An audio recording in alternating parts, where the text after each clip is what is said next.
High in the Himalayas, where ice gives birth to rivers, the Indus begins its journey.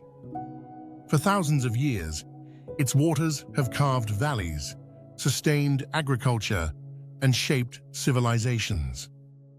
For Pakistan, the Indus is not just a river, it is the very artery of life, providing nearly 90% of the country's irrigation. From wheat fields to hydroelectric dams, from bustling cities to remote villages, the Indus sustains over 220 million lives. But today, this ancient river is at the heart of one of the most enduring conflicts between two nuclear-armed neighbors, India and Pakistan. The treaty's birth. When the subcontinent was divided in 1947, so too were its rivers. Water, once shared freely, became a contested resource. The first years after partition saw bitter disputes as canals were blocked and tensions rose. With both nations still finding their footing, the prospect of a water war loomed dangerously close. In 1960, after years of tense negotiations, the World Bank brokered the Indus Waters Treaty. It divided 6 rivers, the Beas, Ravi, and Sutlej for India, and the Indus, Jhelum, and Chenab for Pakistan. To many, it was a miracle, a framework for cooperation between rivals who had fought wars. The treaty not only secured water, but established mechanisms for resolving disputes, appointing neutral experts and arbitrators when conflicts arose. For decades, the treaty survived wars and crises, hailed as one of the world's most successful water-sharing agreements. But beneath the surface, mistrust simmered. Breaches and tensions. By the early 2000s, suspicions turned into open disputes. India began constructing the Baglihar Dam on the Chenab, a river assigned to Pakistan under the treaty. Pakistan feared the dam would choke off its lifeline. The dispute went to international arbitration. The verdict allowed India to continue, but imposed restrictions on design. Pakistan had saved some of its rights, but the seeds of doubt were sown. More projects followed, Kishanganga, Ratley, and others. Each time, Pakistan claimed its rights were being violated. India, in turn, insisted on its lawful use of waters. In 2016, after the Uri attack, India threatened to reconsider the treaty altogether. For Pakistan, it was an existential warning. Water, more than weapons, had become the ultimate weapon of war. International law and global precedents. The Indus Waters Treaty is more than a bilateral pact. It is anchored in international water law principles that say shared rivers must be used fairly without causing harm. The UN Watercourses Convention of 1997 enshrined these principles, urging nations to cooperate, not compete. The International Court of Justice reinforced these rules in landmark cases from Europe to Africa, stressing that water must be managed as a shared inheritance, not a tool of domination. For Pakistan, these precedents are vital. They provide a legal shield in an uneven fight.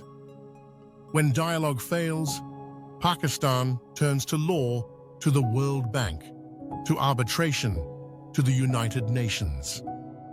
Yet, as history shows, the challenge is not only winning in court, but ensuring rulings are enforced. The stakes for Pakistan. For Pakistan, the Indus is more than water. It is survival. Nearly 90% of its agriculture depends on these rivers. Wheat, rice, cotton, the lifeblood of the economy, all drink from the Indus system.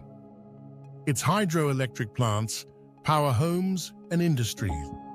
If flows are disrupted, Pakistan faces hunger, power shortages, and economic collapse. The consequences would be devastating. Rural communities would suffer first. Poverty would rise. Food security would crumble. Energy shortages would spread. The GDP could shrink dramatically, threatening national stability itself. The global dimension, Pakistan's struggle is not confined to its borders. Its diaspora, millions strong across the world, has become an important voice. Through lobbying, media advocacy, and diplomacy, overseas Pakistanis press governments and institutions to hold India accountable. From parliaments in Europe to news channels in America, they amplify Pakistan's message: water is a right, not a weapon. International organizations, too, remain critical. The World Bank, which midwifed the treaty, must continue to safeguard it. The United Nations and the International Court of Justice provide platforms for accountability. For Pakistan, global pressure may prove as important as domestic resilience. The path forward, the Indus Waters Treaty, remains central to the management of water in this region. If India were to ignore the treaty and attempt to suspend Pakistan's share, it could cause severe challenges for Pakistan's stability and future.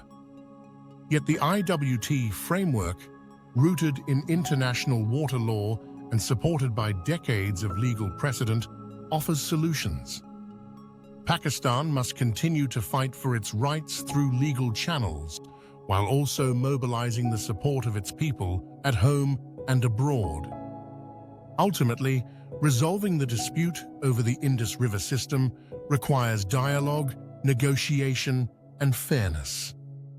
Cooperation and adherence to international law are the most effective ways to secure the interests of both nations and ensure a future of peace and prosperity for their people.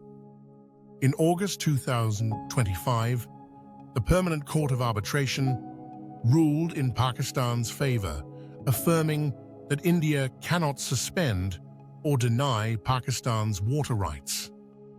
But India's reluctance to accept the judgment casts a shadow over the treaty's survival. The path forward is clear.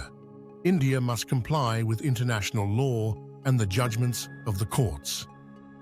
Only then can the Indus River flow as it should, a shared lifeline, not a weapon of conflict. This is under United Nations' Article 51.